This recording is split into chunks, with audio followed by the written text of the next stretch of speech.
Science 10.5 हमारा chapter है life processes और हम क्लास नंबर 3 शुरू करते हैं।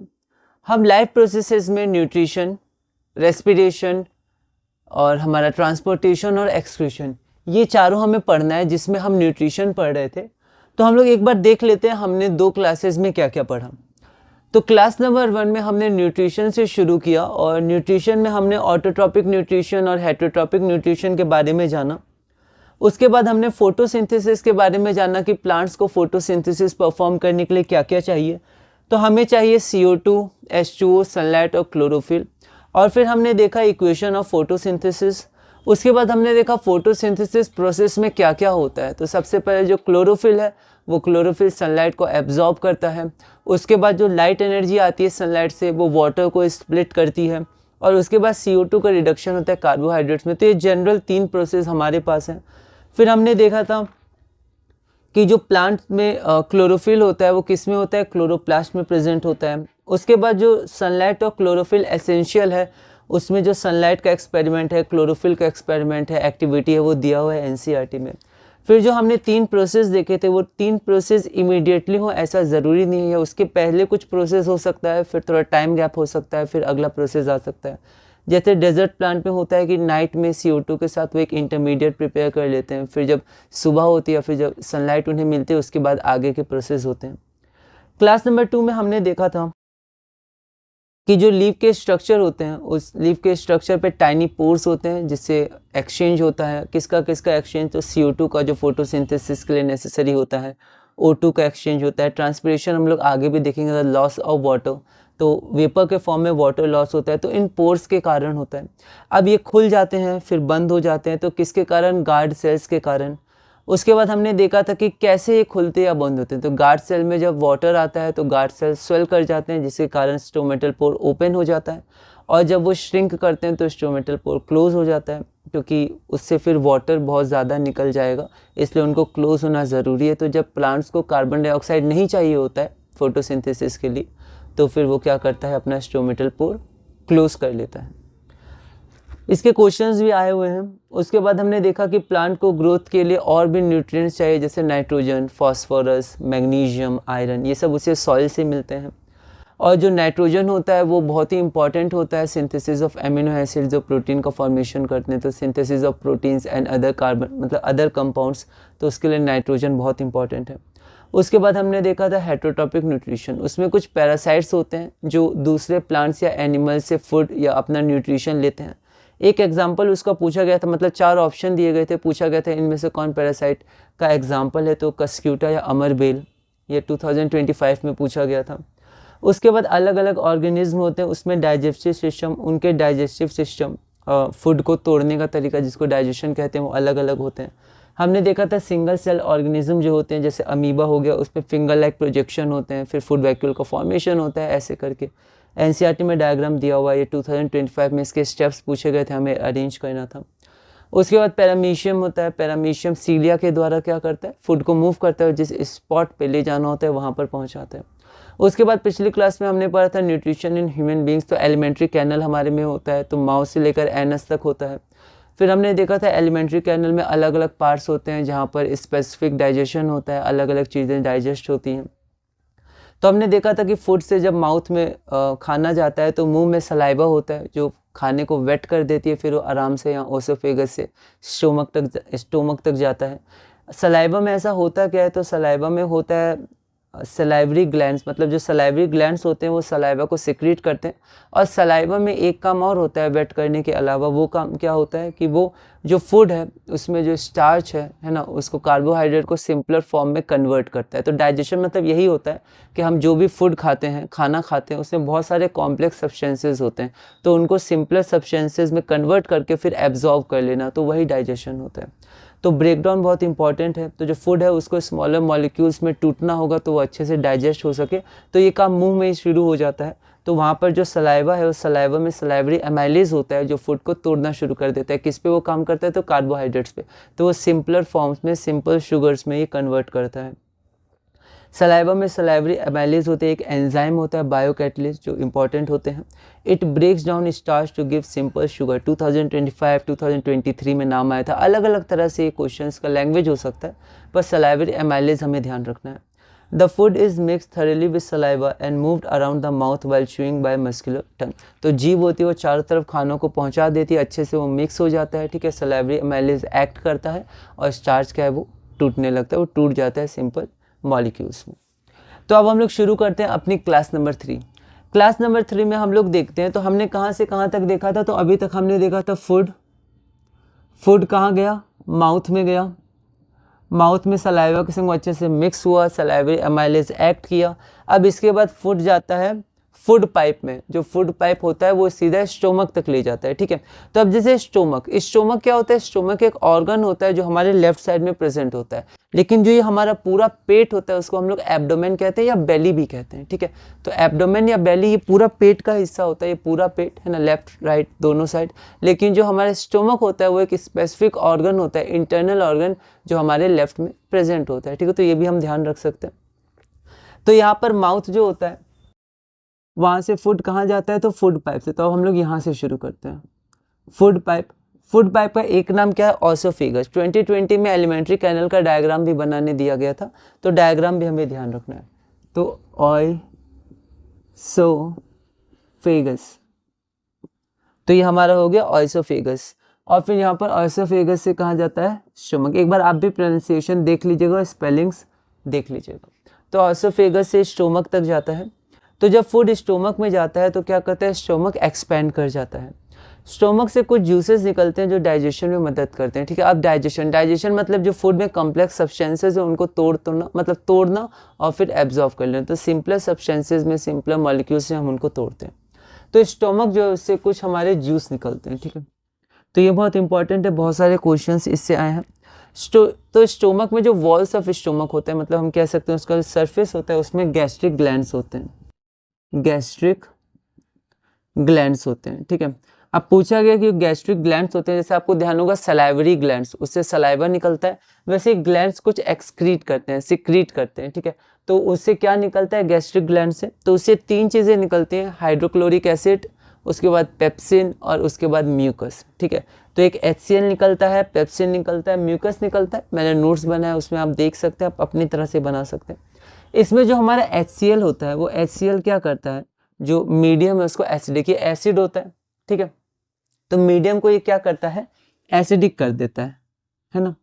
तो एसिडिक कर देता है ये मीडियम को। और क्या करता है, जो पेप्सिन है, क्यों एसिडिक करता है, क्योंकि हमारे पास जो ये पेप्सिन है, पेप्सिन एक एंजाइम है, ये एंजाइम प्रोटीन को ब्रेक करता है। तो फूड में जो प्रोटीन होता है उसको ये ब्रेक करता है। जैसे फूड में जो कार्बोहाइड्रेट था, क्योंकि फूड में सब होता है, तो अलग अलग जगह अलग चीज़ें ब्रेक होती हैं, अलग अलग तरह से होती हैं। तो जो मुंह में सलाइवा था वो क्या करता था, वो कार्बोहाइड्रेट को ब्रेक करता था। ये जो पेप्सिन एंजाइम है, जैसे सलाइवरी एमाइलेज एक एंजाइम था, वो क्या करता था, कार्बोहाइड्रेट को ब्रेक करता था। उसी प्रकार पेप्सिन एक एंजाइम है, ये किसको ब्रेक करता है, तो ये प्रोटीन को ब्रेक करता है। ब्रेक करना मतलब डाइजेस्ट करना, ठीक है, ब्रेक करना सिंपल सब्सटेंसेस में। तो पेप्सिन एक एंजाइम होता है जो गैस्ट्रिक ग्लैंड से निकलता है और प्रोटीन्स को डाइजेस्ट करता है, ठीक है। अब एंजाइम्स क्या होते हैं, वो एक स्पेसिफिक पीएच पे काम करते हैं। पीएच क्या होता है, एसिड या बेस, है ना। चैप्टर 2 में थोड़ा बहुत हमें देखना था पीएच, तो वहाँ पर एसिडिक मीडियम होता है, बेसिक मीडियम होता है। तो यहाँ पर जो पेप्सिन होता है उसको काम करने के लिए एसिडिक मीडियम चाहिए। आगे हम लोग जब पैनक्रियाटिक एंजाइम्स देखेंगे तो उसको काम करने के लिए बेसिक मीडियम या एल्कलाइन मीडियम चाहिए। तो बेसिक मतलब एसिडिक मीडियम कौन करेगा, तो HCl, जो HCl होता है वो एसिडिक मीडियम इसको देता है, जिसके कारण ये अच्छे से काम कर पाता है। उसके बाद एक आता है हमारा म्यूकस। म्यूकस क्या होता है, एक्सेसिव एसिड ना निकल जाए या एसिड से जो हमारे वॉल्स हैं उनको नुकसान ना पहुँचे, तो म्यूकस प्रोटेक्ट करता है। जो वॉल्स होते हैं, जो सरफेस होता है, इंटरनल सरफेस स्टोमक का, उसको प्रोटेक्ट करता है mucus from the action of HCl, ठीक है। तो HCl एसिडिक मीडियम बनाता है जो पेप्सिन के एक्शन में मदद करती है। एंजाइम पेप्सिन एसिडिक मीडियम में अच्छे से काम करता है, ठीक है। और वो एसिडिक मीडियम कौन बनाता है, तो ये HCl हाइड्रोक्लोरिक एसिड बनाता है। उसके बाद म्यूकस क्या करता है, स्टोमक का जो इनर लाइनिंग है उसको प्रोटेक्ट करता है एसिड के एक्शन से, ठीक है। तो उसके बाद एलिमेंट्री कैनल का डायग्राम NCERT में दिया, आप उसको देख सकते हैं। 2020 में बोला गया था इसको बनाने। अब इसके बाद स्टोमक, स्टोमक के बाद हमारा फूड कहाँ जाता है, तो स्टोमक के बाद हमारा फूड जाता है स्मॉल इंटेस्टाइन, और ये बहुत इंपॉर्टेंट है, इससे बहुत सारे क्वेश्चन आए हुए हैं प्रीवियस ईयर्स में। तो स्मॉल इंटेस्टाइन क्या होता है, स्मॉल इंटेस्टाइन हमारे एलिमेंट्री कैनल का बहुत ही मतलब सबसे लंबा पार्ट होता है, सबसे लॉन्गेस्ट या लॉन्गेस्ट पार्ट होता है, ठीक है। अब एलिमेंट ये जो होता है स्मॉल इंटेस्टाइन, ये क्या होता है, कॉइल्ड होता है, मतलब घुमावदार होता है, ठीक है, ऐसे घूम घूम के कॉइल के रूप में एक स्मॉल स्पेस में अटा रहता है, पर वो क्या होता है, सबसे लॉन्गेस्ट मतलब सबसे लंबा पार्ट होता है, लॉन्गेस्ट पार्ट होता है एलिमेंट्री कैनल का। अब जो स्मॉल इंटेस्टाइन होता है, इसका जो लेंथ होता है वो अलग अलग ऑर्गेनिज्म के लिए इसका जो लेंथ होता है वो अलग अलग ऑर्गेनिज्म्स के लिए अलग अलग होता है, ठीक है। जैसे हर्बीवोर्स और कार्निवोर्स, हर्बीवोर्स क्या होते हैं, वो ग्रास या प्लांट्स को खाते हैं, तो इसमें क्या होता है, सेलुलोज उनमें ज़्यादा होता है, ठीक है। तो सेलुलोज होने के कारण उसके डाइजेशन में ज़्यादा समय लगता है, तो इसलिए जो हर्बीवोर्स होते हैं उनके जो स्मॉल इंटेस्टाइन होता है वो लंबा होता है, क्योंकि सेलुलोज को समय चाहिए पचने के लिए।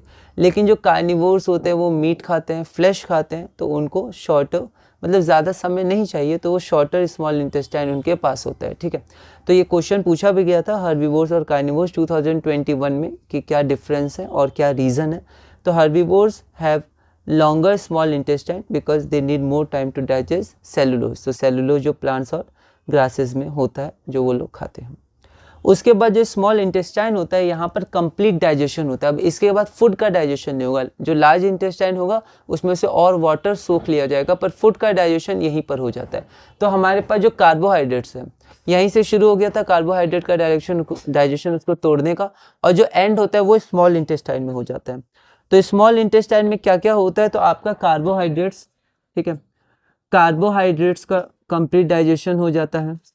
उसके बाद किसका, फैट्स, मतलब इसको पूरी तरह तोड़ दिया जाता है, एब्जॉर्ब कर लिया जाता है, फिर फैट्स का, और उसके बाद प्रोटीन्स। तो प्रोटीन्स में EINS, थोड़ा स्पेलिंग का भी ध्यान रखिएगा।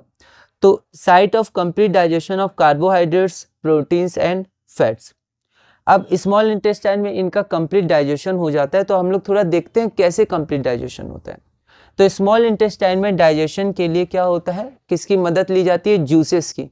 जैसे अभी हमने पढ़ा था स्टोमक में जूसेस निकलते हैं, गैस्ट्रिक जूसेस गैस्ट्रिक ग्लैंड से, है ना, HCl आता है हमारे पास, पेप्सिन आता है और म्यूकस आता है। उसी तरह स्मॉल इंटेस्टाइन में डाइजेशन में मदद करने के लिए दो जगह से जूसेस आते हैं। सबसे पहला हमारा कहाँ से आता है, तो पेनक्रियाज से आता है, ठीक है। पेनक्रियाज में पेनक्रियाटिक एंजाइम्स होते हैं, ठीक है। वो क्या होता है, तो यहाँ पर आप देख लीजिए, इंपॉर्टेंट है, पेनक्रियाज, तो पेनक्रियाटिक एंजाइम्स होते हैं। तो यहाँ पर पेनक्रियाज पेनक्रियाटिक एंजाइम रिलीज करते हैं जो फूड पर एक्ट होता है। तो यहाँ पर एंजाइम्स आते हैं जिनको हम लोग पेनक्रियाटिक एंजाइम्स भी कह सकते हैं। तो ये क्या होता है, एक आपका होता है ट्रिप्सिन। तो आपका यहाँ पर क्या क्या हमें देखना है, पेनक्रियाटिक एंजाइम्स, ट्रिप्सिन। अब ये जो पेनक्रियाटिक एंजाइम ट्रिप्सिन होता है, वो ट्रिप्सिन को क्या होता है, एल्कलाइन मीडियम चाहिए। पेनक्रियाटिक एंजाइम्स को प्रॉपर्ली काम करने के लिए बेसिक मीडियम या एल्कलाइन मीडियम चाहिए। जैसे पेप्सिन को स्टोमक में हमने देखा था एसिडिक मीडियम चाहिए उस एंजाइम को, लेकिन इस एंजाइम को क्या चाहिए, बेसिक मीडियम चाहिए, ठीक है। तो पेनक्रियाटिक एंजाइम्स के बारे में बहुत क्वेश्चंस पूछे गए, अलग अलग तरह से क्वेश्चन पूछे गए। 2019 में पूछा गया है, 2025 में पूछा गया, फिर फंक्शन ऑफ पेनक्रियास 2019 में ये पूछा गया, इसके इनके फंक्शंस क्या होते हैं। तो एक और एंजाइम आपको ध्यान रखना है, लाइपेज। लाइपेज क्या होता है, लिपिड्स को तोड़ते हैं, लिपिड्स फैट हम लोग बोल सकते हैं, फैट्स लिपिड्स, तो इनको तोड़ते हैं, ठीक है।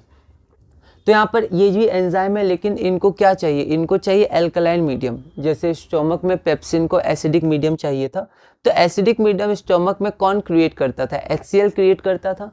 तो यहाँ पर एल्कलाइन मीडियम ट्रिप्सिन और लाइपेज के लिए कौन क्रिएट करेगा, तो यहाँ बाइल जूस क्रिएट करता है। तो दूसरा जो हेल्प आती है स्मॉल इंटेस्टाइन के पास, वो आती है लिवर से। लिवर क्या करता है, बाइल जूस को सिक्रीट करता है। बाइल जूस क्या करता है, bile juice alkaline medium prepare करता है इन दोनों के काम करने के लिए।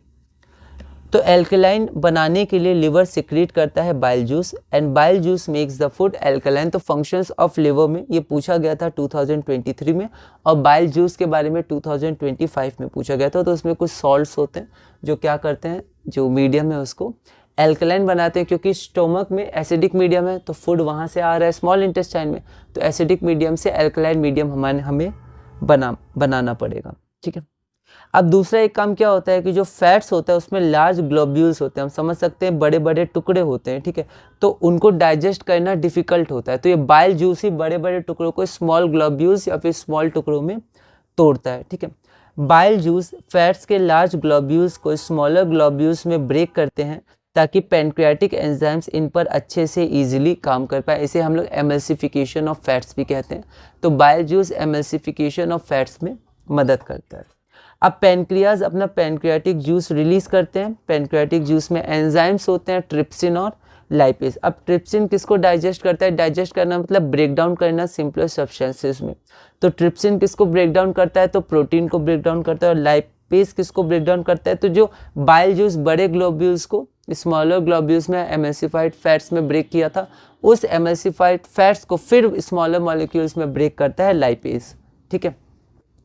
तो यहाँ पर जो वॉल्स ऑफ स्मॉल इंटेस्टाइन होते हैं, अब क्या करते हैं, उनके पास भी ग्लैंड्स होते हैं। तो यहाँ पर मदद मिली पेनक्रियाज से और लिवर से, लेकिन स्मॉल इंटेस्टाइन के खुद भी जो वॉल्स होते हैं, अंदर का सरफेस होता है, उसमें भी ग्लैंड्स होते हैं और वो ग्लैंड्स भी इंटेस्टिनल जूसेस सिक्रीट करते हैं। तो वो भी कुछ जूसेस सिक्रीट करते हैं जो और मदद करता है, उन जूसेस में एंजाइम्स होता है वो और मदद करता है तोड़ने में। और लास्ट में जो तीनों हमारे पास हैं, प्रोटीन्स, कार्बोहाइड्रेट्स और फैट्स, इनको पूरी तरह तोड़ दिया जाता है इन सब की मदद से। तो बाइल जूस की मदद से और पैनक्रियाटिक जूसेस की मदद से और स्मॉल इंटेस्टाइन के खुद जो ग्लैंड्स होते हैं वो जो जूस निकालते हैं, इन सब की मदद से प्रोटीन्स, कार्बोहाइड्रेट्स और फैट्स, इन तीनों को तोड़ दिया जाता है। किसमें?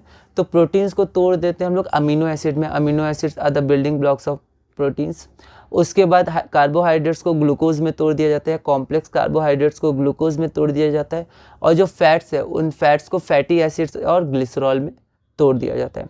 तो ये 2023 में क्वेश्चन पूछा गया था कि कंप्लीट डाइजेशन कहाँ होता है, और प्रोटीन्स, फैट्स और कार्बोहाइड्रेट्स का कंप्लीट डाइजेशन मतलब जो सबसे स्मॉलेस्ट मॉलिक्यूल मतलब जिसमें तोड़ा जाता है उनके नाम बताइए। प्रोटीन्स का, कार्बोहाइड्रेट्स का, फैट्स का। तो प्रोटीन्स को तोड़ा जाता है एमिनो एसिड्स में, कार्बोहाइड्रेट्स को ग्लूकोज में और फैट्स को फैटी एसिड्स एंड ग्लिसरॉल में। तो स्मॉल इंटेस्टाइन में फूड पूरी तरह डाइजेस्ट हो गया, मतलब पूरा ब्रेक हो गया। अब वहाँ पर जब ये amino acids, glucose, fatty acid, glycerol, इन सब में जब ये ब्रेक हो जाता है तो उसके बाद क्या होता है, फिर ये एब्जॉर्ब होता है वहाँ से। तो कौन एब्जॉर्ब करता है? तो फिंगर लाइक प्रोजेक्शन होता है स्मॉल इंटेस्टाइन में, जिसको विली कहते हैं। अब ये विली में क्या होता है, अच्छा नेटवर्क होता है, मतलब ब्लड वेसल्स का अच्छा नेटवर्क होता है जो क्या करते हैं, इनको सोख लेते हैं स्मॉल इंटेस्टाइन से। तो digested food is taken up by the walls of the intestine. अब स्मॉल इंटेस्टाइन में डाइजेस्टिव फूड को एब्जॉर्ब करने के लिए फिंगर लाइक प्रोजेक्शन होते हैं जिन्हें हम विली कहते हैं। Villi increase the surface area for absorption. अब ये विली क्या करते हैं, वो ऐसे फिंगर लाइक प्रोजेक्शन होते हैं तो वो सरफेस एरिया को इंक्रीज कर देते हैं, तो अच्छे से वो एब्जॉर्ब कर पाते हैं डाइजेस्टेड फूड को, ठीक है। अब क्वेश्चन पूछा गया इस तरह के, स्मॉल इंटेस्टाइन में ऐसा क्या होता है या इसका डिज़ाइन ऐसा क्या है कि वो अच्छे से एब्जॉर्ब फूड को, मतलब फूड को एब्जॉर्ब कर देता है, डाइजेस्टेड फूड को एब्जॉर्ब कर लेता है। तो सबसे पहले तो उसमें विली है, विली का लार्ज सरफेस एरिया होता है तो अच्छे से वो एब्जॉर्ब कर पाता है। और दूसरा विली में क्या है, आपका ब्लड वेसल्स है। तो ब्लड वेसल्स क्या करते हैं, उस एब्जॉर्ब फूड को पूरे बॉडी के सेल्स में पहुंचाते हैं, जहाँ पर आगे रेस्पिरेशन का प्रोसेस होता है, एनर्जी रिलीज होता है, इसके बाद ही हमें इसको पढ़ना है। तो villi increases the surface area for absorption. अब विली में क्या होता है, ब्लड वेसल्स होता है, blood vessels take the absorb food to each and every cell of the body. तो जो विली में ब्लड होता है, ब्लड वेसल्स होते हैं, वो क्या करते हैं, वो एब्जॉर्ब फूड को सारे सेल्स में पहुंचा देते हैं। In the cell the absorb food is utilised for obtaining energy. फिर वो एब्जॉर्ब फूड जो होता है, ठीक है, उससे एनर्जी मिलती है। तो कैसे वो आगे टूटता है सेल में, तो जैसे ग्लूकोज से पायरुविक एसिड, फिर उसके बाद 3 प्रोसेस होते हैं, एरोबिक, एनारोबिक, ठीक है, और फिर एनारोबिक एक हमारे मसल सेल्स में, फिर उससे फॉर्मेशन होता है, एनर्जी रिलीज होता है, एटीपी का फॉर्मेशन होता है। ऐसे करके हमें आगे अगले टॉपिक में ही इसको पढ़ना है। तो in the cell the absorb food is utilised for obtaining energy, building up new tissues, repair of old tissues etcetera. उसके बाद यहाँ पर माउथ के बाद हमारा हो गया ऑसोफेगस, उसके बाद स्टोमक, उसके बाद स्मॉल इंटेस्टाइन। स्मॉल इंटेस्टाइन के बाद हमारा फूड कहाँ जाता है, तो फूड हमारा फिर जाता है लार्ज इंटेस्टाइन में, ठीक है। तो लार्ज इंटेस्टाइन में फूड जाता है, तो यहाँ पर लार्ज इंटेस्टाइन, तो फिर हमारा फूड लार्ज इंटेस्टाइन में चला जाता है। लार्ज इंटेस्टाइन में क्या होता है कि जो अनएब्जॉर्ब फूड होता है, मतलब फूड जो अनएब्जॉर्ब होता है, मतलब अब उसमें और कुछ एब्जॉर्ब नहीं करना है, हम कह सकते हैं जो वेस्ट मटेरियल होता है वो जो अनएब्जॉर्ब फूड होता है वो स्मॉल इंटेस्टाइन से कहाँ चला जाता है, लार्ज इंटेस्टाइन। ठीक है, तो लार्ज इंटेस्टाइन में चला जाता है। Unabsorb food is sent into large intestine, और अनएब्जॉर्ब फूड स्मॉल इंटेस्टाइन से लार्ज इंटेस्टाइन में जाता है। लार्ज इंटेस्टाइन में क्या होता है, जो वॉल्स होती हैं लार्ज इंटेस्टाइन की वॉल, जैसे स्टमक की वॉल्स होती हैं, स्मॉल इंटेस्टाइन की वॉल्स होते हैं, वैसे लार्ज इंटेस्टाइन की वॉल्स होती हैं। तो लार्ज इंटेस्टाइन में लार्ज इंटेस्टाइन की जो वॉल्स होती हैं वो जो अनएब्जॉर्ब फूड है जो स्मॉल इंटेस्टाइन से आया है उससे वो क्या करते हैं और वाटर निकाल लेती हैं, मतलब वाटर सोख लेती हैं वो जितना सोख पाएँ। ठीक है, तो वाटर को वो क्या करती हैं, रिलीज़ कर मतलब एब्जॉर्ब कर देती हैं, और फिर उसके बाद जो हमारा जो वेस्ट प्रोडक्ट होता है वो एनस के द्वारा बॉडी से बाहर निकल जाता है। तो ये हमारा पूरा डाइजेशन हो गया। ठीक है, हमें ब्रीफ में बहुत पढ़ना था, बेसिक में हमने देखा क्या क्या होता है। आप 11th-12th में बायो लेते हैं, आगे 12th के बाद भी इस फील्ड में कंटिन्यू करते हैं तो आपको बहुत ही डेप्थ में एक एक चीज़ें पढ़नी होगी, और फिर ये सब एक दूसरे से कनेक्ट होंगे अलग अलग, जैसे ट्रांसपोर्टेशन सिस्टम है, डाइजेस्टिव सिस्टम है, नर्वस सिस्टम है, एक्सक्रीशन सिस्टम है, सारे सिस्टम कनेक्ट होकर आपको फिर एक साथ इनको पढ़ना होगा अगर आप 12th के बाद इसमें स्पेशलाइजेशन करते हैं। तो यहाँ पर हमने ब्रीफ में देखा होता क्या है, तो फूड से माउथ में गया, माउथ से स्टोमक में जाने के लिए फूड पाइप या ऑसोफेगस से गया, स्टोमक से स्मॉल इंटेस्टाइन में गया, स्मॉल इंटेस्टाइन में विली होता है। ठीक है, फिर वहाँ पर कंप्लीट एब्जॉर्प्शन हो गया। ठीक है, उसके बाद अनएब्जॉर्ब फूड लार्ज इंटेस्टाइन में गया, वहाँ से क्या हुआ, वाटर एब्जॉर्ब हुआ, और फिर जो वेस्ट प्रोडक्ट है वो एनस के द्वारा बॉडी से बाहर निकल जाता है। तो इसी के साथ हमने अपनी क्लास नंबर 3 पूरी की। इसमें बहुत सारे क्वेश्चन है, आप उनकी प्रैक्टिस करिएगा। ठीक है, अभी हम लोग एक बार ब्रीफ में देख लेते हैं हमें क्या क्या पढ़ना है। क्लास नंबर 4 में हम लोग रेस्पिरेशन पढ़ेंगे, रेस्पिरेशन में आगे बढ़ेंगे और धीरे धीरे हम लोग इस चैप्टर को पूरा करेंगे। तो साइंस 10.5 लाइफ प्रोसेसेस हम लोग देख रहे थे। क्लास 1 में हमने न्यूट्रिशन के बारे में बेसिक में पढ़ा है, ऑटोट्रॉपिक न्यूट्रिशन, हेटरोट्रॉपिक न्यूट्रिशन। उसके बाद फोटोसिंथेसिस में हमें क्या क्या चाहिए और क्या क्या बनता है, इक्वेशन हमने देखी, उसके हमने कुछ स्टेप्स भी देखे। उसके बाद डेजर्ट प्लांट्स के बारे में थोड़ा सा पढ़ा। उसके बाद एक्सपेरिमेंट्स भी है ना, ये आप एक्टिविटी देख सकते हैं। क्लास 2 में हमने क्या किया, क्लास 2 में हमने देखा कि जो सरफेस ऑफ लीव्स होते हैं उनमें स्टोमेटा होता है, और फिर आगे हमने देखा कि ये डायग्राम इम्पॉर्टेंट है। ठीक है, कैसे गार्ड सेल्स हेल्प करते हैं स्टोमेटा को ओपन या क्लोज करने में, स्टोमेटल पोर जो होता है उसको। उसके बाद हमने क्या देखा कि नाइट्रोजन, फास्फोरस, आयरन, मैग्नीशियम, ये सब मिनरल्स भी इंपॉर्टेंट है। उसके बाद हेटरोट्रॉपिक न्यूट्रिशन में पैरासाइट्स के बारे में हमने थोड़ा सा जाना। उसके बाद अमीबा के बारे में देखा, वो कैसे फूड को लेता है। पैरामीशियम के बारे में थोड़ा सा देखा। फिर न्यूट्रिशन इन ह्यूमन मिक्स, ये बहुत इंपॉर्टेंट है, एलिमेंट्री कैनल। उसके बाद हमने देखा कि फूड जब माउथ में आता है तो सलाइवा, सलाइवरी एमाइलेज। तो हम लोग क्लास नंबर 3 में अब देखते हैं कि फूड क्या करता है, माउथ से अब स्टोमक में जाता है तो फूड पाइप या ऑसोफेगस के द्वारा जाता है। जब फूड स्टोमक में जाता है तो स्टोमक क्या करता है, एक्सपैंड होता है। स्टोमक से कुछ गैसेस निकलते हैं, जूसेस निकलते हैं जो डाइजेशन में मदद करते हैं, फूड को डाइजेस्ट करते हैं। डाइजेशन मतलब जो कॉम्प्लेक्स सब्सटेंसेज है उनको सिंपलर सब्सटेंसेज में, छोटे टुकड़ों में हम कह सकते हैं तोड़ना। स्टोमक जो होता है उसमें वॉल्स ऑफ स्टोमक होता है जो गैस्ट्रिक ग्लैंड्स जिनमें होता है। 2025 में क्वेश्चंस पूछे गए। हाइड्रोक्लोरिक एसिड होता है, पेप्सिन होता है, वो एक प्रोटीन होता है, प्रोटीन डाइजेस्टिंग एंजाइम, मतलब होता है एंजाइम है और जो प्रोटीन को डाइजेस्ट करता है। फिर म्यूकस वो रिलीज़ करता है, और पेप्सिन एक एंजाइम होता है जो गैस्ट्रिक ग्लैंड से निकलता है और प्रोटीन्स को डाइजेस्ट करता है। उसके बाद HCl क्या करता है, एसिडिक मीडियम बनाता है जो पेप्सिन के एक्शन में मदद करता है। फिर जो एंजाइम पेप्सिन है वो एसिडिक मीडियम में अच्छे से काम करता है और वो एसिडिक मीडियम HCl बनाता है। ठीक है, तो एंजाइम को एक pH चाहिए होता है जिस पर वो अच्छे से काम कर पाए, तो पेप्सिन को एसिडिक मीडियम चाहिए। म्यूकस क्या होता है, इनर लाइनिंग ऑफ स्टोमक को प्रोटेक्ट करता है एसिड के एक्सचेंज से। फिर एलिमेंट्री कैनल डायग्राम ये NCERT में दिया है, 2020 में ये पूछा गया था। तो उसके बाद फूड माउथ सलाइवा में मिक्स होता है, फिर अच्छे से क्या होता है, मुंह में ही डाइजेशन शुरू हो जाता है। तो फूड पाइप ऑसोफेगस से स्टोमक में जाता है, स्टोमक में गैस्ट्रिक ग्लैंड्स होते हैं जहाँ से HCl, पेप्सिन और म्यूकस सिक्रीट होता है। फिर स्टोमक से स्मॉल इंटेस्टाइन। ठीक है, अब स्मॉल इंटेस्टाइन के बारे में हम लोग पढ़ते हैं। स्मॉल इंटेस्टाइन क्या होता है, longest part of alimentary canal होता है और उसमें एक्सटेंसिव कॉइलिंग होती है, एक छोटे से स्पेस में वो कॉइल होकर रहता है। अलग अलग ऑर्गेनिज्म्स में स्मॉल इंटेस्टाइन की लेंथ अलग अलग होती है डिपेंडिंग ऑन द फूड दे ईट। तो हर्बीवोर्स और कार्निवोर्स।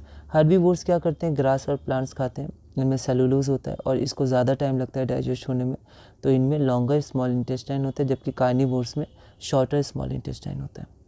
अब स्मॉल इंटेस्टाइन क्या होता है, साइट ऑफ कंप्लीट डाइजेशन होता है किसका, कार्बोहाइड्रेट्स का, प्रोटीन्स का और फैट्स का। तो यहाँ पर कार्बोहाइड्रेट्स, प्रोटीन्स, फैट्स पूरी तरह से टूट जाते हैं। डाइजेशन मतलब पूरी तरह टूट के स्मॉलर मॉलिक्यूल्स बनाना, जहाँ जब वो फिर वो एब्जॉर्ब हो जाते हैं। तो स्मॉल इंटेस्टाइन में कार्बोहाइड्रेट्स, प्रोटीन्स और फैट्स का कंप्लीट डाइजेशन होता है। स्मॉल इंटेस्टाइन में डाइजेशन के लिए पेनक्रियास और लिवर भी हेल्प करते हैं, और स्मॉल इंटेस्टाइन खुद उनके वॉल से कुछ जूसेस निकलते हैं जो और डाइजेशन करते हैं। तो पेनक्रियास पैनक्रियाटिक एंजाइम्स रिलीज करते हैं जो फूड पर एक्ट करता है, पर पैनक्रियाटिक एंजाइम्स को प्रॉपर्ली काम करने के लिए बेसिक मीडियम चाहिए, जैसे पेप्सिन को प्रॉपर्ली काम करने के लिए एसिडिक मीडियम चाहिए था, हमने देखा था स्टोमक में, वैसे ही पैनक्रियाटिक एंजाइम्स को प्रॉपर्ली काम करने के लिए बेसिक मीडियम चाहिए। अब जैसे पेप्सिन को HCl एसिडिक मीडियम देता था, स्टोमक में जो फूड आता है वो एसिडिक होता है, ठीक है। तो एसिडिक क्यों होता है, क्योंकि पेप्सिन को काम करने के लिए जो HCl है वो एसिडिक मीडियम देखता था, और स्टोमक से ही नीचे स्मॉल इंटेस्टाइन में आता है फूड, तो स्मॉल इंटेस्टाइन में एसिडिक मीडियम वाला फूड आता है। तो अब जो उसमें पैनक्रियाटिक एंजाइम्स है वो रिलीज़ क्या करते हैं, मतलब क्या होते हैं पैनक्रियाटिक एंजाइम, ट्रिप्सिन और लाइपेज, और इनको काम करने के लिए एल्कलाइन मीडियम चाहिए। तो एसिडिक मीडियम से एल्कलाइन मीडियम में कौन कन्वर्ट करेगा, तो लिवर बाइल जूस सिक्रीट करता है जो हेल्प करते हैं इसमें। इस फूड को स्मॉल इंटेस्टाइन में एल्कलाइन बनाया जाता है ताकि पैनक्रियाटिक एंजाइम इस पर अच्छे से काम कर सकें, क्योंकि अच्छे से काम करने के लिए एक प्रॉपर उनको pH, एक प्रॉपर मीडियम चाहिए होता है ना, ऐसा हम अभी समझ सकते हैं। एल्कलाइन बनाने के लिए लिवर सिक्रेट्स करते हैं बाइल जूस, ठीक है। तो बाइल जूस 2025 में इसके बारे में पूछा गया था, इसके फंक्शन क्या होते हैं 2023 में पूछा गया था। तो बाइल जूस करते क्या है, तो ये जो फूड है उस फूड को एल्कलाइन बनाते हैं, ठीक है। आगे fats are present in large globules, जो फैट होते हैं ग्लोब्यूल्स हम टुकड़े समझ सकते हैं, बड़े टुकड़े में प्रेजेंट होते हैं। लार्ज ग्लोब्यूल्स होने के कारण इनको डाइजेस्ट करना डिफ़िकल्ट होता है, क्योंकि ये लार्ज होते हैं तो इनको डाइजेस्ट करना क्या होता है, डिफ़िकल्ट होता है। तो बाइल जूस क्या करता है, वो एल्कलाइन तो बनाते ही है, पर साथ में वो क्या करता है, फैट्स के लार्ज ग्लोब्यूल्स को स्मॉलर ग्लोब्यूल्स में ब्रेक करने में मदद करता है या ब्रेक करता है, ताकि पैनक्रियाटिक एंजाइम्स इन पर अच्छे से काम कर पाए ना, एफिशिएंसी बढ़ा देता है पैनक्रियाटिक एंजाइम्स का, तो वो छोटे मॉलिक्यूल्स पे अच्छे से काम कर पाते हैं, उनको और तोड़ देते हैं। इमल्सिफिकेशन ऑफ फैट्स भी इसे कहते हैं। अब पैनक्रियास से पैनक्रियाटिक जूस निकलता है जिसमें पैनक्रियाटिक एंजाइम्स होता है। ट्रिप्सिन क्या करता है, प्रोटीन को डाइजेस्ट करता है, और लाइपेस क्या करता है, एमल्सिफाइड फैट्स को और तोड़ देता है। जो बाइल जूस ने जो लार्ज ग्लोब्यूल्स को स्मॉलर ग्लोब्यूल्स में बनाया था, जिसे एमल्सिफाइड फैट कहते हैं, उस स्मॉलर ग्लोब्यूल्स या एमल्सिफाइड फैट को और तोड़ देता है लाइपेस। फंक्शन ऑफ पैनक्रियास 2019 में पूछा गया था। अब वॉल्स ऑफ स्मॉल इंटेस्टाइन, उनके पास ग्लैंड्स खुद के होते हैं, सीक्रेट इंटेस्टिनियल जूसेस, और इनमें जो एंजाइम्स होते हैं वो पूरी तरह कन्वर्ट कर देते हैं किसको, प्रोटीन को अमीनो एसिड में, कॉम्प्लेक्स कार्बोहाइड्रेट्स को ग्लूकोज में, और फैट्स को फैटी एसिड्स एंड ग्लिसरॉल में, ठीक है। अब कंप्लीट डाइजेशन इसी को कहते हैं कि जो कॉम्प्लेक्स सब्सटेंसेस है उनको सिंपलर फॉर्म में कन्वर्ट कर दिया गया। 2023 में ये पूछा गया था कि इनके जो एंड प्रोडक्ट होते हैं वो क्या क्या है, क्या यहाँ पर कंप्लीट डाइजेशन होता है, तो स्मॉल इंटेस्टाइन में। तो स्मॉल इंटेस्टाइन में फूड पूरी तरह डाइजेस्ट हो गया, मतलब जो मेन कंपोनेंट्स थे वो कंपोनेंट्स कॉम्प्लेक्स से सिंपलर सब्सटेंसेस में टूट गए, जैसे कार्बोहाइड्रेट्स, फैट्स, प्रोटीन्स। अब ये जो डाइजेस्टेड फूड होता है, that digested food is taken by the walls of the intestine.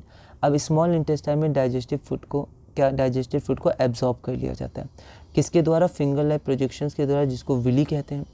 Willie increases the surface area of absorption, तो सरफेस एरिया इंक्रीज करता है तो ज़्यादा वो जो फूड है उसको एब्जॉर्ब कर पाता है। अब ये फूड मतलब अब टूट चुके हैं पूरी तरह, ठीक है। अमीनो एसिड्स हैं और हमारे पास ग्लिसरॉल हैं, फैटी एसिड्स हैं और ग्लूकोज हैं, तो ये सब हमारे पास क्या हो गया, ये सब अब डाइजेस्टेड फूड कहलाएगा, ठीक है। ये जो है हमारे पास, ये अब डाइजेस्टेड फूड कहलाएगा। तो इसको एब्जॉर्ब कर लेते हैं। एब्जॉर्ब करने के बाद इनमें extensive network of blood vessels होता है। ब्लड वेसल्स के द्वारा they take the absorb food to each and every cell of the body. In the cell अब जब सेल में ये एब्जॉर्ब फूड या ये सारे ग्लूकोज, एमिनो एसिड, ये सब जब पहुँचे तो यहाँ पर फिर और टूटना शुरू होता है। जैसे ग्लूकोज टूटता है पायरुविक एसिड में, फिर अलग अलग चीज़ों में टूटता है अकॉर्डिंग टू द पाथवे, जो हम लोग अगले टॉपिक में पढ़ेंगे। तो absorb food in the cell, the absorb food is utilised for obtaining energy, building up new tissues, repair of old tissues etcetera, ठीक है। तो ये सब काम के लिए फिर ये एनर्जी रिलीज़ करता है इसके द्वारा। अब फूड माउथ से ऑसोफेगस, फिर स्टोमक, फिर स्मॉल इंटेस्टाइन, अब लार्ज इंटेस्टाइन, उसके बाद एनएस से निकल जाता है। तो unabsorb food sent into large intestine, unabsorb food जो होता है वो स्मॉल इंटेस्टाइन से लार्ज इंटेस्टाइन में आ जाता है। लार्ज इंटेस्टाइन में लार्ज इंटेस्टाइन की वॉल्स होती हैं जो इस अनएब्जॉर्ब फूड को इस अनएब्जॉर्ब फूड से या इस अनएब्जॉर्ब फूड में से वाटर को एब्जॉर्ब कर लेती है, और जो रेस्ट मटेरियल होता है, जो वेस्ट होता है, वो एनएस के द्वारा बॉडी से रिमूव कर दिया जाता है। तो इसी के साथ हमने क्लास नंबर 3 ब्रीफ में देख ली और न्यूट्रिशन भी हमारा टॉपिक पूरा हुआ। आप इसके और क्वेश्चंस प्रैक्टिस कर सकते हैं। अब हम लोग अगली क्लास में अपना अगला मेन टॉपिक जो कि रेस्पिरेशन है, बहुत इंपॉर्टेंट है, इसको देखेंगे और धीरे धीरे आगे बढ़ेंगे।